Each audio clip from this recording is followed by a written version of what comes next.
myself, and we all need, and I need it more than you, and so on. There are words that you could use which would actually make yourself one of the crowd, and believe me, it's more effective than when you say, you guys need this and you guys need that. That's what I use, and that's also taught by the Prophet ﷺ. He used to use beautiful words, though he was the messenger.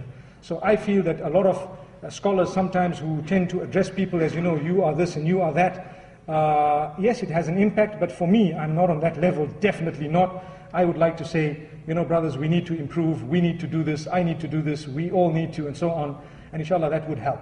Also, when we're doing something, we should do it sincerely for the sake of Allah, and we should try and emanate the way of the Prophet ﷺ in teaching. Jazāk Allāhu Khayran, brother. Barakallah. I think with that, there is a sister at the top there.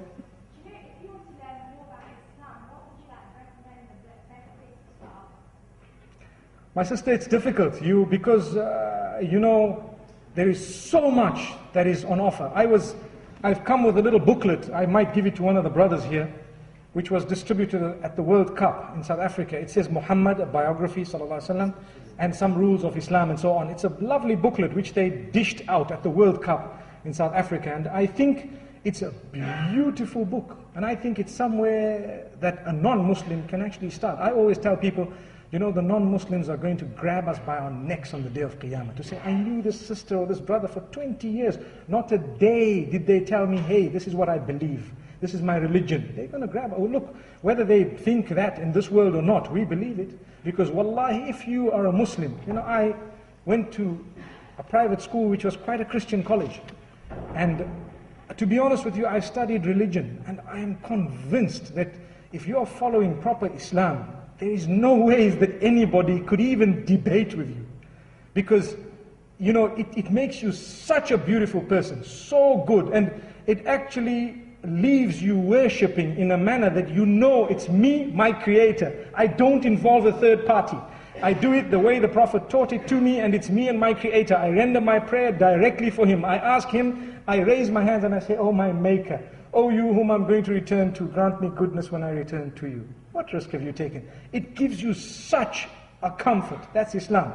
So, to start with something that is very, should I say, educative, and unbiased, because sometimes you have people pulling in their direction, and I don't like that, and this is why I avoided a question that one of the brothers asked, which was a valid question, but I avoided it because I wouldn't like to pull in this direction and that. Brother, if you're a Muslim, or sister, you're a Muslim, you're a good Muslim, or you want to enter the fold of Islam, study the different sects, see where you fit in, to be honest with you. Look at what is most pristine, look at what is there, look at what who invited you to Islam, or what intrigued you, what pulled you towards it, and ask them. I think that would be a way, because what's the point of having been invited to Islam through the deeds of a certain person, and then heading in a totally different direction when you'd actually want to enter the fold?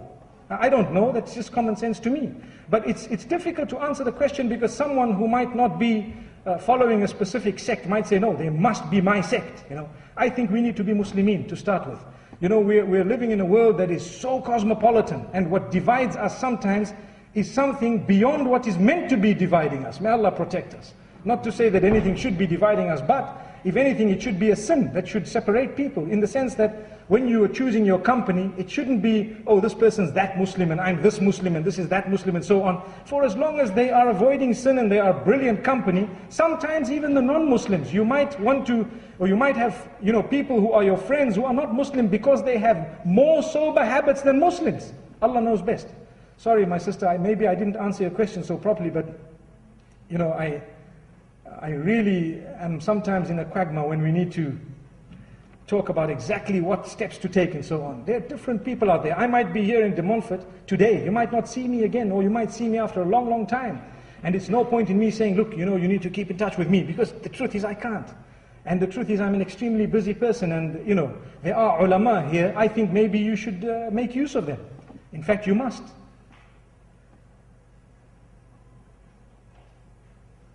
Yes, brother with the blue. The stepfather and so on. Look, in Islam, a man and a woman has their own identity. Even when you marry, you're not supposed to change your name. As a woman, you have the right to maintain your identity. You remain that, you will be called by your father's name on the day of Qiyamah. That's on the day of judgment. Not by your mother's name, like some say. but you will be called by your father's name. And you have the right, and you should not change your identity. When you're married, you keep your father's name. But if for some reason it will facilitate immigration laws, it will facilitate your living in this world without deceiving or cheating anyone that their lineage is anything other than what exactly it is, you may, according to some scholars, change it. Though some feel a little bit more strongly about it. I am one of them, but I still would agree with the opinion of those who feel slightly lighter about it, to say if there's no deception in it, there's no cheating in it, and there's no trying to hide in it, then you may use a name for purposes of living in the world, like your certificates, or maybe your facilitation of travel, facilitation of immigration, and so on. Sometimes if you don't change your name, it might be a problem. Allah knows best. My teaching from the Quran and Sunnah, what I learn is, as far as possible, try not to change it. No. Quran.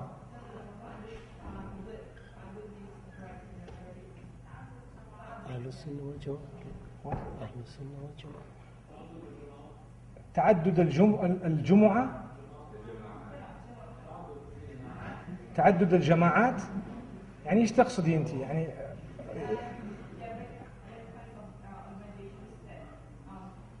or the different groups and so on? Okay. تعدد الجماعات meaning the different sects of the Muslims and so on? Okay, do you see how you would explain to a non-Muslim?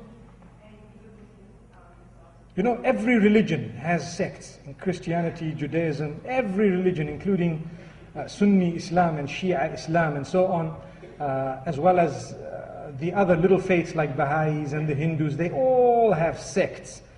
So it's quite easy to understand that, you know, in Islam, naturally, there are people who interpret things differently.